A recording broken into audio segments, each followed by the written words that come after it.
morning. Good morning, everybody.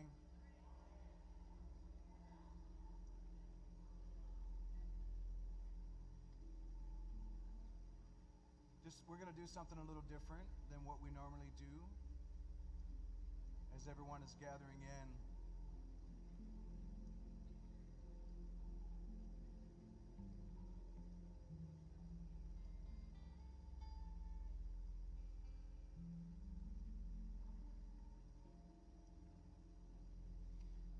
We welcome everybody who's joining us by live stream, those who are abroad, different places, different states, different countries. We welcome you in.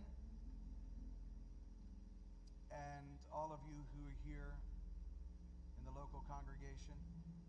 Normally we open up with upbeat and rocking it, and that's what we were planning to do today, honestly. But I feel drawn toward being a little more quiet.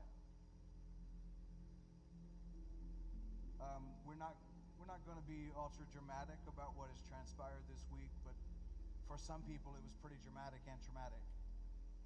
And I want us to hold space for them first before we move any further into our service. So I'm going to ask you to allow yourself to put aside whatever you were expecting today. Let's move our expectations aside. Let's not be just consumers.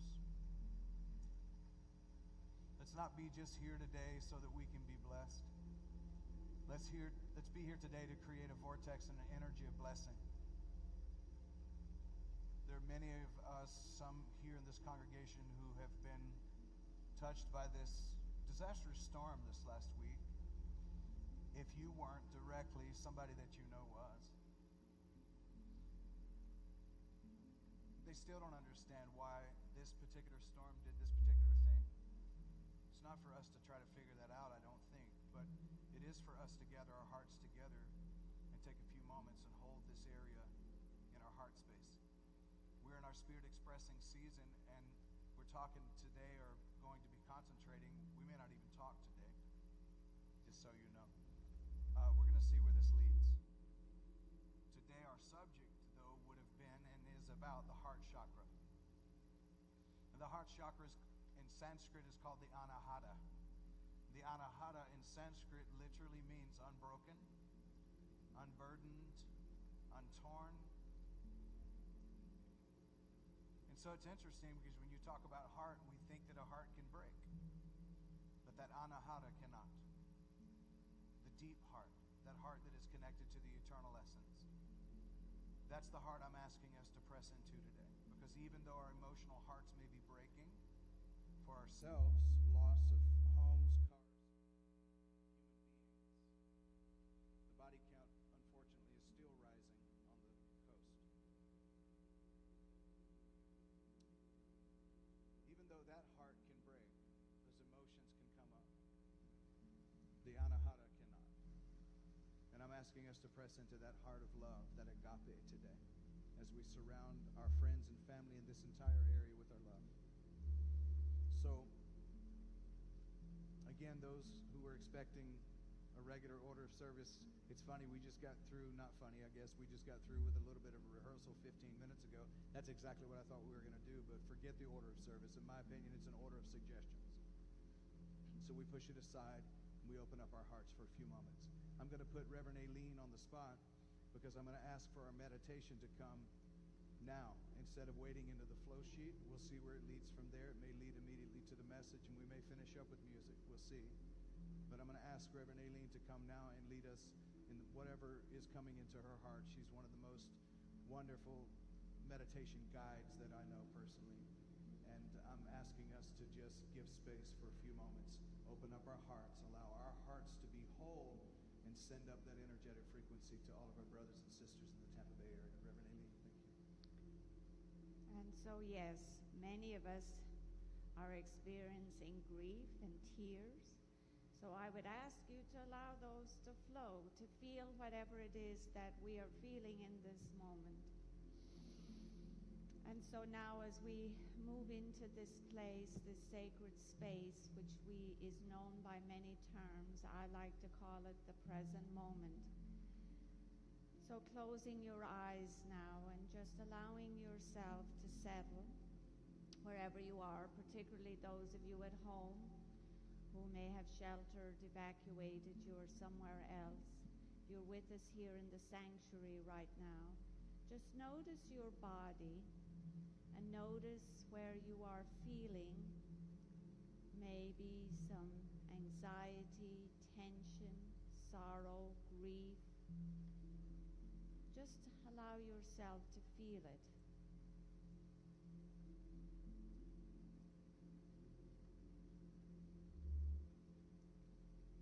Notice where you're feeling it in your body temple. Maybe you're feeling it in your fingertips. Can you unclench your hands and let go? Just knowing that all of the events that we endured are now over. They're in the past. And just come to this moment, right here and right now. Notice if you can relax the space between your eyebrows. Maybe allow a gentle sigh to come through your lips. And exhale and let it go. Feel, bless, and release whatever it is you are feeling. Allow it to come up, to come out. Connecting with your breath and breathing now, maybe going to your shoulders. And releasing the burden that you have to fix and do everything. You simply just have to be here in this moment. Take a big inhale breath as you draw it up through your abdomen, your rib cage, all the way up maybe to the top of your shoulders, your ears. And as you exhale, sigh and let it go. And I'm going to connect us to the seed sound for the heart chakra, which is yang. So as you inhale, fill up. Exhale, yang.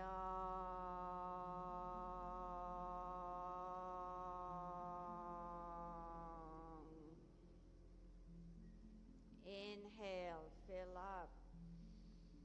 Hold. Exhale, yang.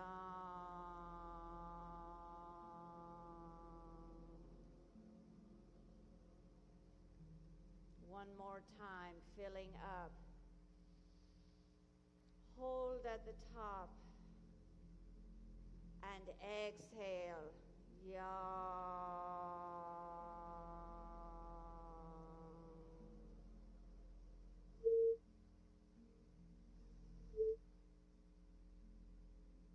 So bring your awareness now to maybe your heart chakra. Lies behind the physical heart. And just breathing in and out through the heart chakra here.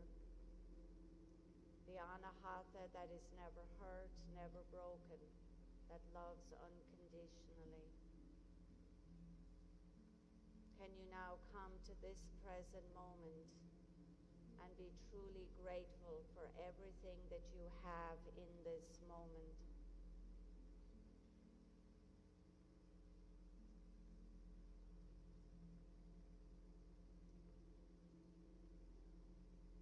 Allow maybe visual images of those that you love dearly that are maybe with you or somewhere else. Allow their faces to come forth and feel that love and gratitude now growing within your heart space, filling yourself up with this unconditional love that you have for your loved ones.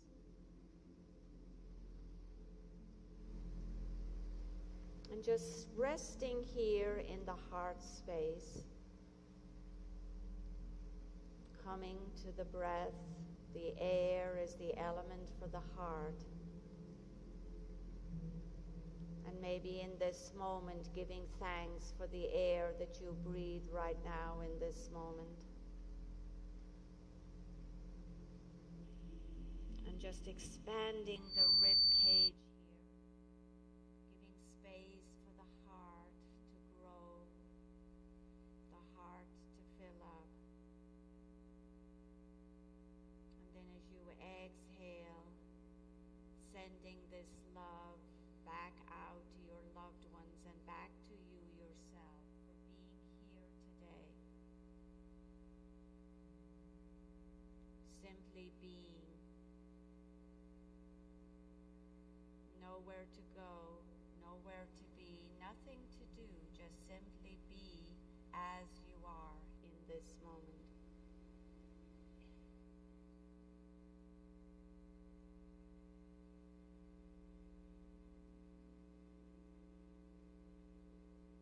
Maybe now you can send your love out to others in your family, in your community that you know may be suffering.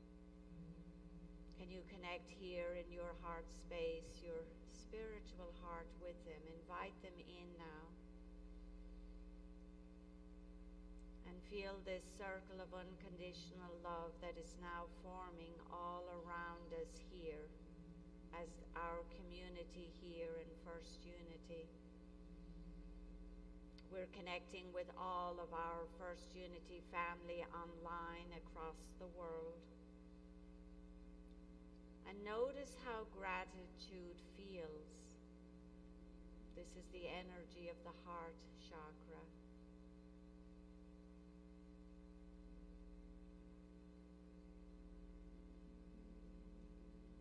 So rest here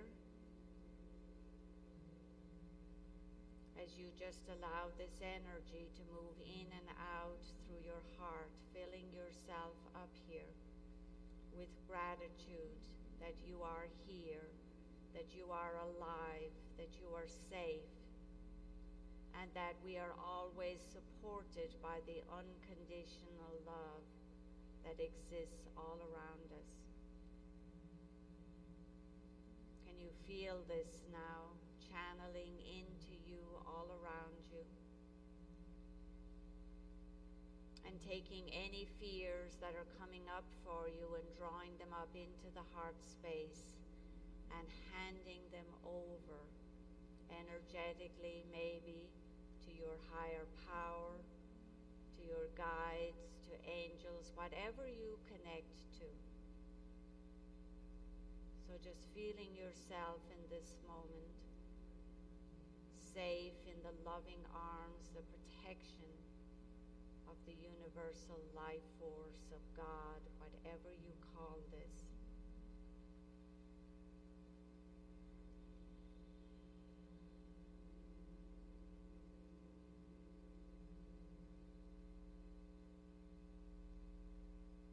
Stay here as you feel this energy moving through your open heart center now. Maybe visualizing the color green or pink as it moves in and out. And now taking all of this energy of gratitude, of what you are grateful for in this moment. List them off inside your head.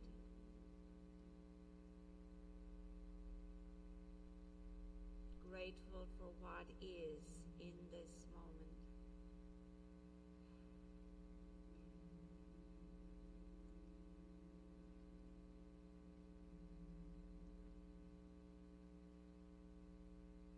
Grateful that you are the awareness that is aware that you are having these experiences, but knowing that you are not this experience.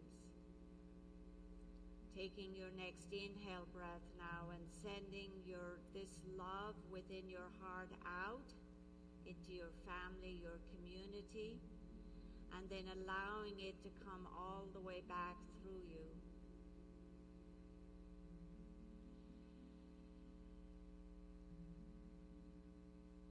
And maybe now affirming these words of affirmation for the heart chakra. Quietly to yourself.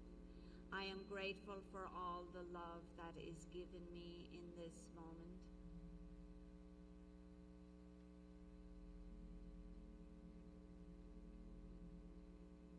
I know that I am unconditional love.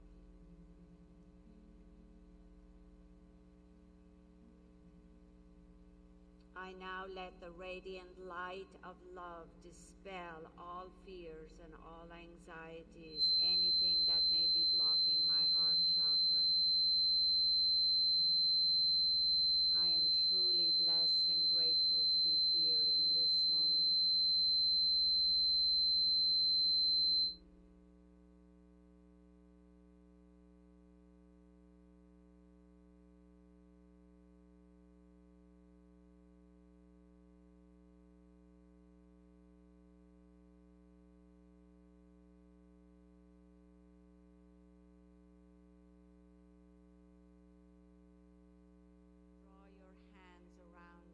Hugging yourself, knowing that we are always safe, secure, supported and grounded in this present moment. Slowly bringing awareness back to your body, maybe beginning to wiggle your fingers, your toes. Maybe keeping your eyes closed as you bring your hands together towards your heart center, bowing your head to your heart. Maybe feeling your heartbeat. And I'm called to share the words from Mother Teresa, who says this: love by itself has no meaning. Love has to be put into action, and that action is service, and that service is what we can do in the next coming weeks and months. It's not how much we do, it's how much love we put into the doing. And no matter who we are, able or disabled, rich or poor, we can all do small things with great love. And so it is.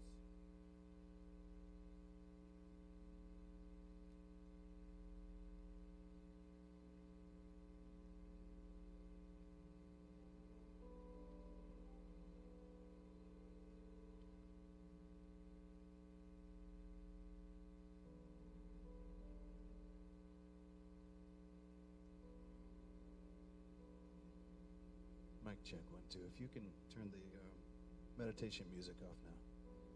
You are my strength.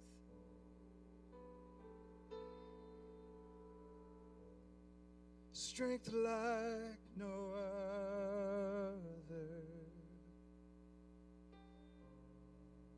Strength like no other.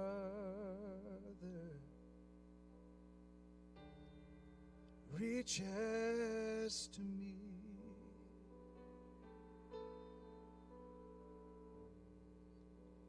You are my hope. Hope like no other. Hope like no other.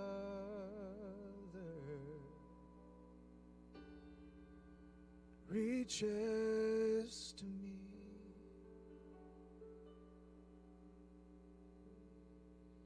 You are my peace, peace like no other, peace like no other, reaches to me.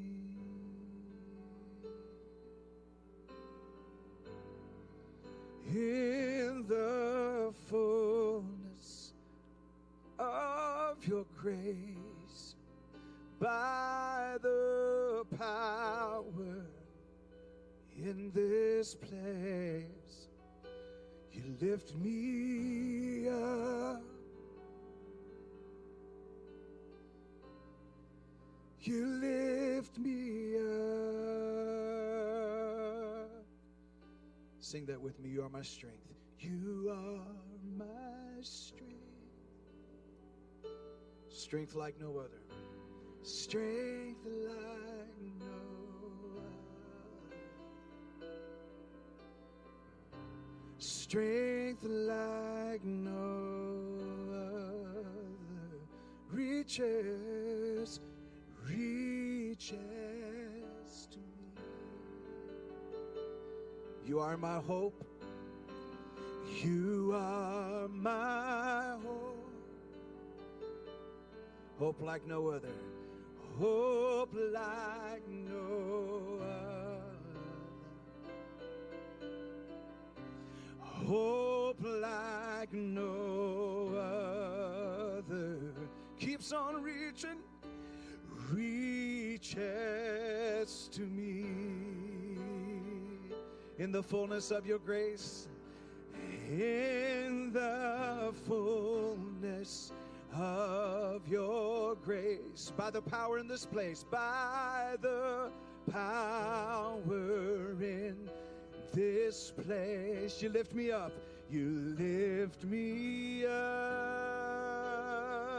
you lift me up, you lift me up, in the fullness of your grace, in the fullness of your grace, by the power in this place, by the power in this place, right here in this place, you lift me up, you lift me up, you lift me up. I love this verse. Unfailing love, stronger than mountains, stronger than the oceans, reaches to me. Sing that with me. Unfailing love. Unfailing love, stronger than mountains, stronger,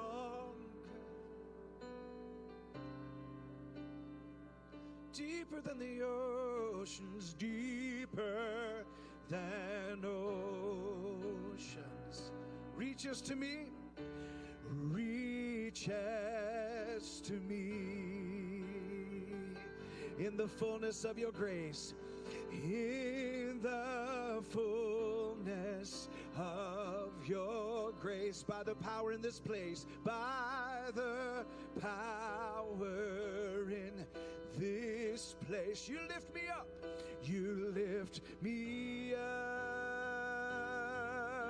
you lift me up, yeah, you lift me up.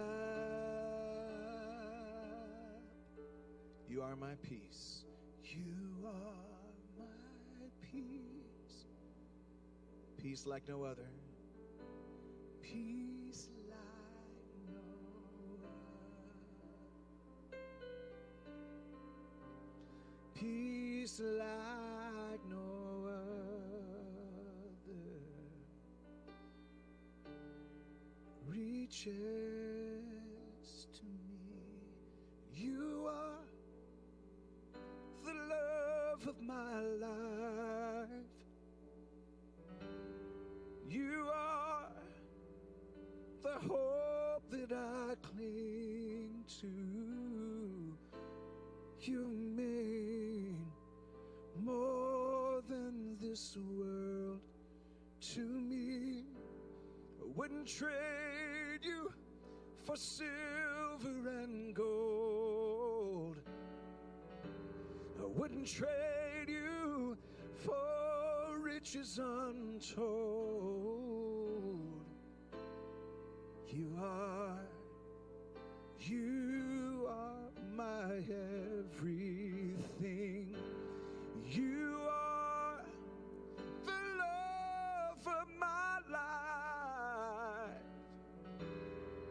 You are the hope that I cling to.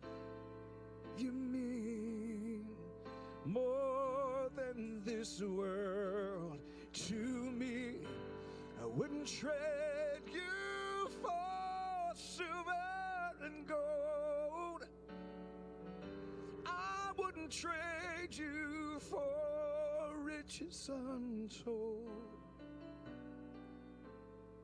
You are my everything. You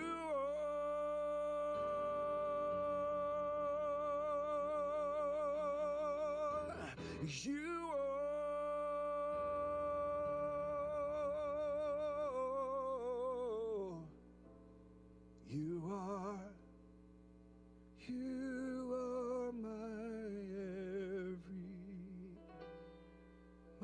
everything.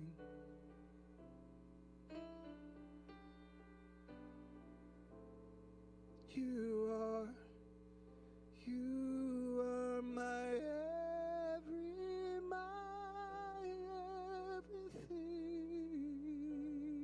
yeah.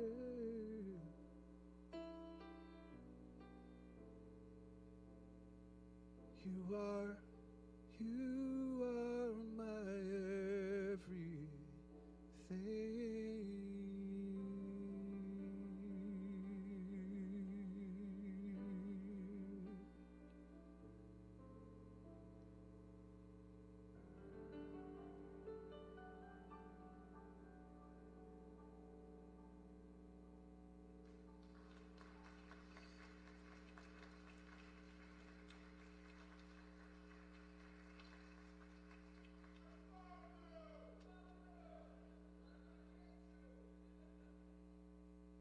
All right. Is this different? Why, yes, it is. And when we're singing You Are, you know what I envision myself doing when I'm singing You Are? Like, I'm envisioning that full contact, conscious contact between myself, pure presence, and even this personality called John. And I'm saying to John, John, you're my everything, dude. You're okay, man. There's nothing dual here. This is all one. And you're okay. You need to be saved from nothing. You don't need to be afraid of anything, not really. You don't need to be attached to anything. You know, and then I ask myself, how can I live this life completely non-attached? I mean, most people think it just means being cold. What does that emptiness stuff mean? What does that non-attached mean? Does that mean you don't show up and do anything? You know, because when we hear it in the Tao Te Ching, when it says you do nothing and nothing, yet nothing is undone, we think that means just be lazy. And that's not what it's saying. It's really talking about understanding that the truth is there's really nothing to do. We're being done. Think about it. Have you beaten your heart today? Have you breathed breath today? Unless you were with Reverend Aileen when she said, I want you to intentionally take a breath, you can't count the breaths you took before those breaths that she asked you to be intentional about. You're being done. Look at someone next to you and say, you're being done. There's nothing to do. There's no one to be. It just is as it is. And I'll tell you, this last week is proof of that. That we can have as many attachments as we want to all the physical stuff. But in a moment's notice, without even a notice, but in a moment of time, it can be taken from us. Many people this last week, they would say lost everything. But the truth is, it was just physical things that weren't really owned by any of us anyway. I'm not making light of that. Please understand. I'm so thankful that it only took us about 2.5 or 3 hours to clean up our yard because we didn't experience what some other people experienced with this. I'm not making light of it. I'm saying I think we need to really realize that at any given moment, cars, houses, people can be gone. And yet consciousness lives on. The truth lives on. And we need to be mindful of not be attached to things. The anahata, as I mentioned a moment ago, because we're in the heart of the matter today. The anahata in Sanskrit means unstruck, unhurt, unbeaten, unbroken. Our truest nature, our essence is eternal. Whether it's in this physical iteration or not, it's eternal. It's ongoing. And what this last week should teach us is a deeper level of compassion. Because compassion is love in action. Like when I think today, and Ray helped to remind me of this earlier this morning, of all of the folks who are unhoused, who are homeless, and their experience. Now granted, there are those who feel unhoused and feel homeless today because of what happened to their home.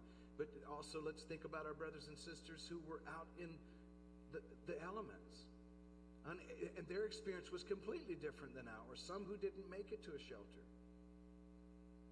And this is when compassion asks us to put in gear when we say we love, to really be that, to show up as that. And you know, I'm sure that there are folks in here that may be tired. Maybe you spent most of your day yesterday, and maybe most of your day even on Friday, helping others who had needs. And good on you for that, because this is when a community should come together. But this is also when a church should come together, and we should really be with each other, cells in the body, loving on each other and giving each other this energy today to heal. We're going through a season, a storm, and the storm that happened this last week on our coast and through Florida, this part of Florida, that storm is just it's an outward showing of these internal storms that we're experiencing currently. I mean, we live in a tumultuous world at the moment. I don't know if you've noticed or not. That's the storm that's really eating us alive, or attempting to eat us alive. And folks, I don't know anywhere else to go but to the heart. Because if we go to the head, we can't explain. Even the meteorologists don't quite understand why this happened this way. Because it was so far off of the coast. And why? How did this happen this way? I'm telling you, at any given moment, the physical world can be topsy-turvy, can be completely tipped on its head. And this is why we have to be in a deeper space of our spiritual element. We need to lean into the heart of the matter. When I think about living from the heart, I realize that I have had to decide to not live compassion and love as a badge or a platform. Because if I live compassion as a badge, it's an accessory. At any given moment, I can take that accessory off, and all of a sudden, I'm not living in compassion anymore.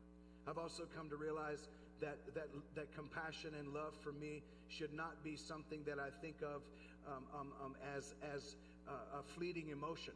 It can't be emotion, because if your compassion is an emotion, the moment that something captures the attention of the emotions, then the compassion is gone. Compassion, I have had to choose to make it threads in the weave, or weaving through the fabric of my life on purpose. In fact, I want it to be the dominant. Anybody here ever crocheted?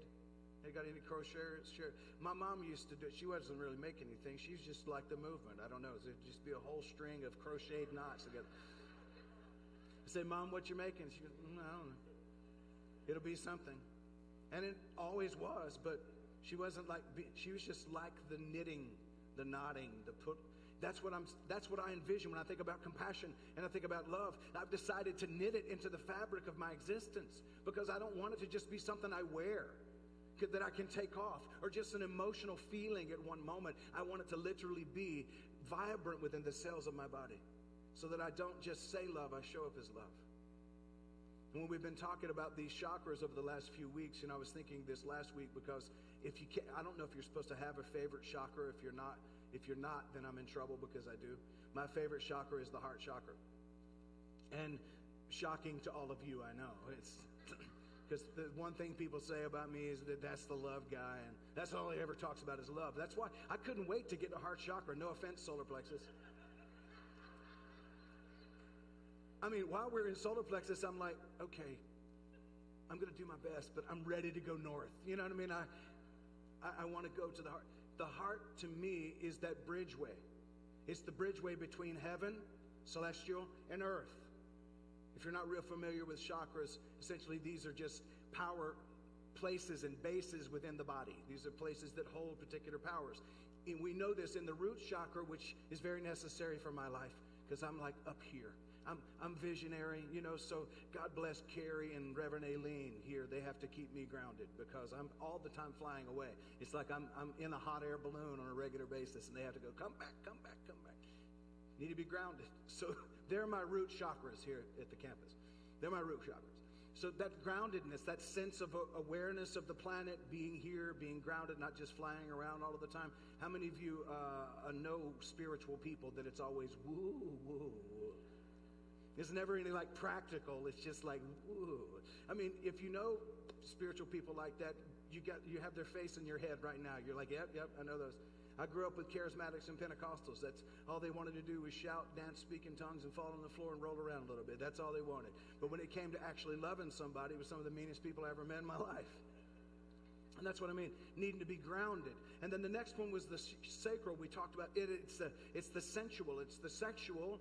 Not just that, but it's the creative and manifesting part of us. The incubator, the one who accepts the conception, conceives, and helps to birth into the material world. That's the part that helps you to actually bring forth your dreams, your visions, your desires. And then the solar plexus is known as the fire in the gut, the fire in the belly. It makes you a fiery individual. It gives you the boldness that you need. It gives you the power that you need. And in that space, it causes you to have a boldness you show up with. But the heart is the bridge. I had several people in my life, because I grew up charismatic Pentecostal churches, and I had several people in my life that would, call us down for prayer. They'd lay hands on us, and they had a word from the Lord for us. It happened all the time. It happened so often I didn't remember very many of them, but I remember this one. And this may be why I'm a little bit favorable toward and kind of lean in a little bit of prejudice or bias toward the heart chakra. And that's because this preacher, his name was Apostle Mac Ballard. If you got to call yourself apostle, you know what I'm saying? It's almost like if you got to call yourself spiritual, I really question the spirituality. Because if you're spiritual, you're just spiritual. You don't have to walk around saying you are. But Apostle Mac Ballard, he called me down. Of course he did. I was the guy they picked out all the. I don't know if it was my hair back then or what. Because I had a PhD back then, a Pentecostal hairdo. And it was, because I thought I was Elvis with red hair. So I don't know what it was, but he called me down and he put hands on me. And when he got done, he had a word from the Lord for me. It was a very powerful word from the Lord for me. And his breath needed some work. He's right in my face and he says, "You're a bridge." I was like, all right. Like 12 years old, I don't know what that means. I'm a bridge. Now I realize, though, that what he was saying is that your calling in this life is to sacrificially lie down and give space for people to walk over into their freedom. And it's not going to be about your words, it'll be about your actions, because I can say stuff, you all know that. God bless you, my poor wife.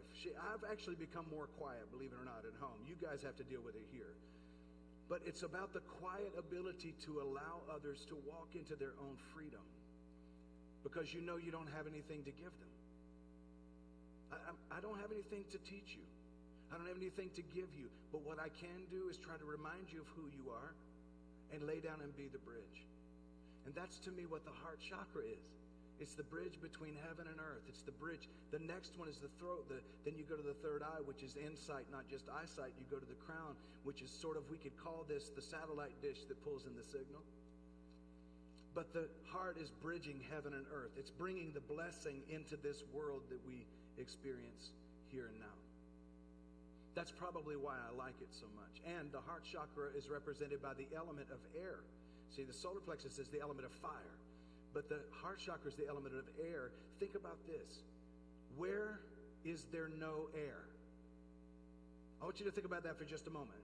Because the thing that is in you, the thing that is between you and me, is air. It's all around us. And did you know that you share air with every other thing on the planet? It is the most common element on this planet. Besides water, air is 100%, unless they have an airtight room that they've created, which nothing can live in, by the way. Same is true When there's no love, there's no life. And love is represented, the heart chakra is represented by air, because it is the thing that we need the most. Little side story. I thought my uncle, when I was growing up, was awesome. And he was a smaller man. But he grew up with a lot of siblings. A lot of them were boys. And he had to survive as a smaller man. So he was tough redneck, kind of like he was every redneck joke ever told. This is my uncle. This is from October until January. His wife and kids didn't see him because he was in a tree stand somewhere hunting deer. That's my uncle. And he was like, ding, kind of that. He's that guy. He's like Sam Elliott, but about 3 foot shorter. Small guy, so he had to grow up and be tough. I never will forget what he said to me about air one time. It was funny, because this is just a side note, because you guys know this is called ADD. We walk down that pathway. We come back to it. Eventually, we'll land the plane, okay? So he was telling me, he said, so I was in this bar one night, and this boy walked up to me. He was a big boy, too. He was probably 6'5". He looked at me, and he started threatening me. He said something about I was flirting with this girl, and he was like, I probably was.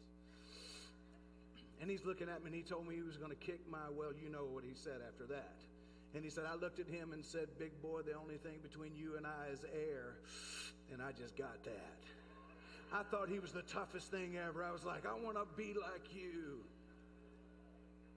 Air is something we share with everyone else. And if you hold the air back, once you breathe, if you don't give it back, if you don't keep it in circulation, you will cease to live.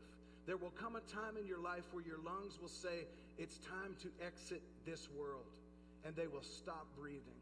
And it is in that stoppage of the breath that life leaves. Same is true with love. If it's not circulated to us, for us, then through us and as us, it also causes death. We can see that all around us. Hate is not a power.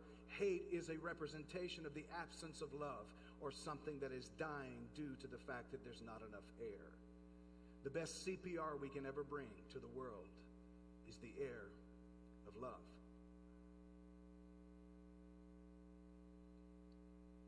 Probably one of the reasons that love is overlooked, unless we're thinking about a Hallmark movie.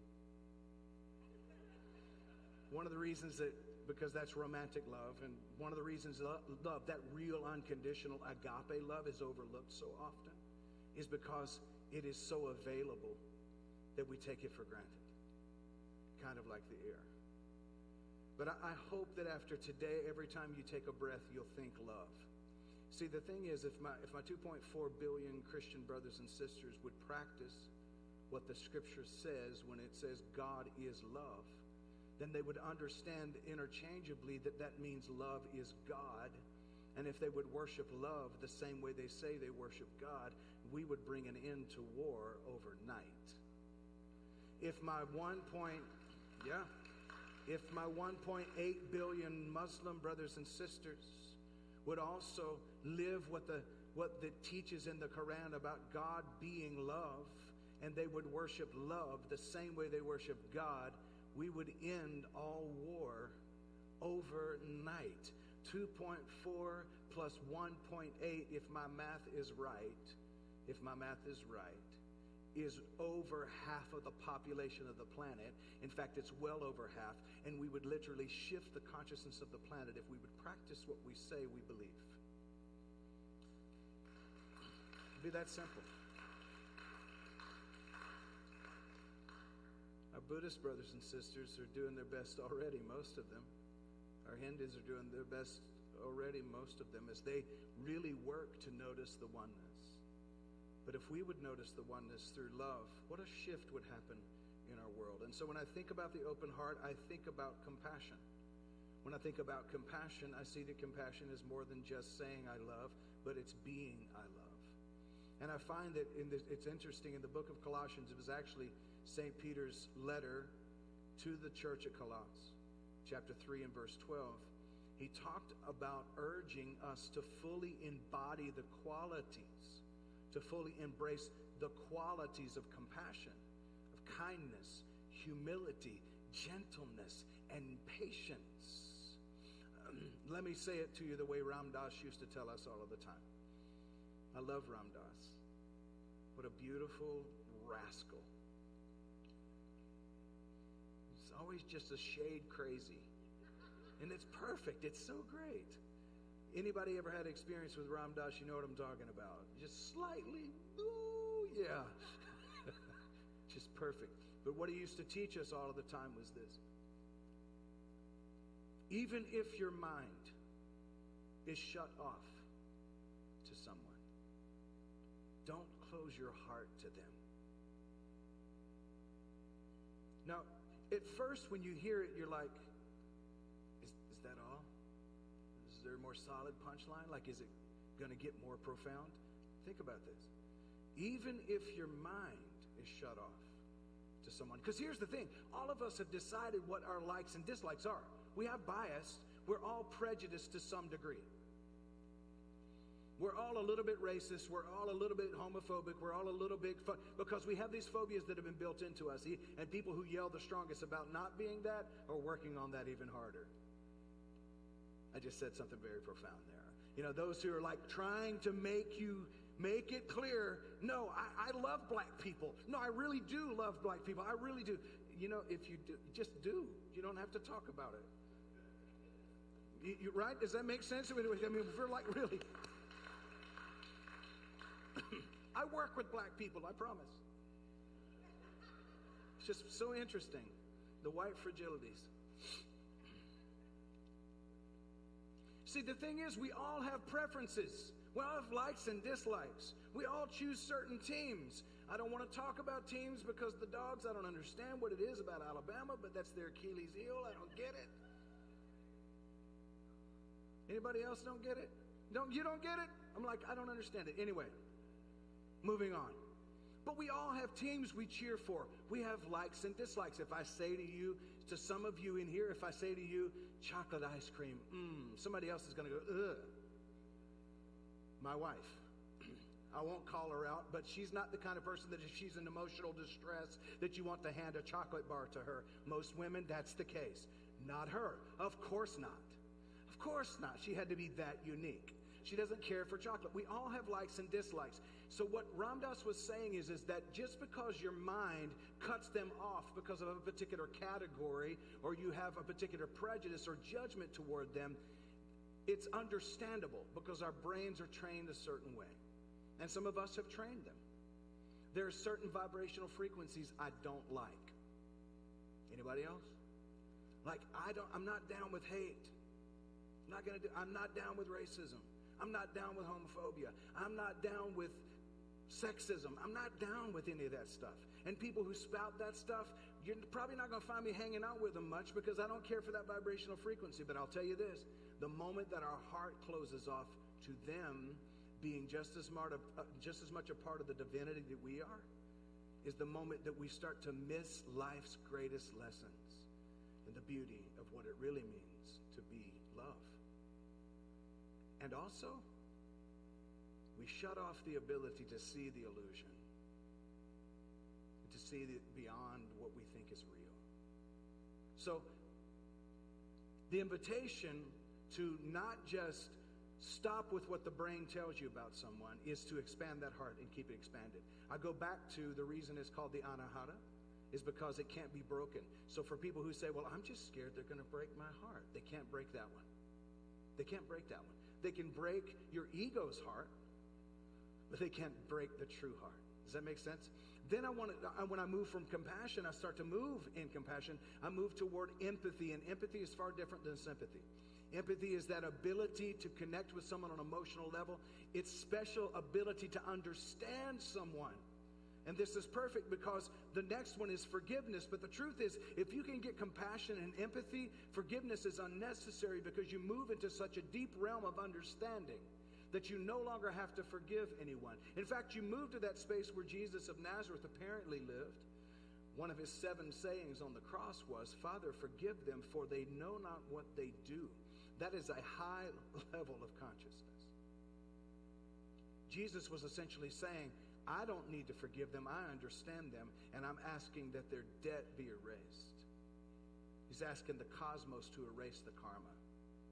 Isn't that something? That's powerful. Because there's a realization, while he's hanging with nails in his feet and his hands, bleeding from where they've beaten him, he asks the cosmos, he asks the universe to erase their karmic debt. Because if they'd have understood, they wouldn't have done this. Wow. Folks, that's another level of love. And most of us are scared of that kind of love because the greatest and most embarrassing thing that the ego experiences is death.